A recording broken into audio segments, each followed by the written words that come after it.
கொலோசியர் 1:20 சொல்லுகிறது, இயேசு சிலுவையில சிந்தின ரத்தத்தின் மூலம் நமக்கு சமாதானத்தை உண்டு பண்ணினார். சமாதான பிரபுவாக இயேசு உள்ளத்துல வந்துட்டா இந்த தேவ சமாதானம் நமக்குள்ள இருப்பதை உணர்ந்து கொள்ள முடியும். அவருக்கு இடம் கொடுத்திருக்கிறீங்களா? உள்ளத்துக்குள்ள இயேசு இருக்கிறாரா? சமாதான பிரபு இருக்கிறாரா?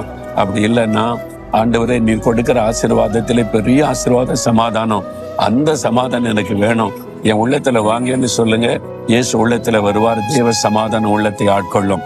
இடம் கொடுக்கிறீங்களா? இதயத்துல கை வைத்து உள்ளத்துல ஏற்கனவே இயேசுக்கு இடம் கொடுத்தவங்க அதற்காக தேவனை துதிங்க. இந்த சமாதானத்திற்காக ஸ்தோத்திரம் என்று சொல்லி கை வைத்து ஜெபிங்க. இயேசுவே, நீர்தான் சமாதான பிரபு, எங்களுக்கு சமாதானம் கொடுக்க சிலுவையில ரத்த சிந்தினீர். உம்முடைய தேவ சமாதானம் எங்கள் உள்ளத்தை நிரப்பட்டும். யார் யார் எனக்கு வேணும், நீர் வேணும்னு ஜெபிக்கிறாங்களோ உள்ளத்தை நிரப்பும். தேவ சமாதானத்தினால் நிரப்பும். ஆண்டவரை எப்பொழுதும் ஒரு சமாதான ஆத்தும் அமைதி உள்ளத்திலே காணப்படட்டும். இன்றைக்கு சமாதான குறைவுகள் எல்லாம் உள்ளத்தை விட்டு விலகட்டும். இயேசுவின் நாமத்தில் ஜெபிக்கிறோம் பிதாவே. ஆமென், ஆமென்.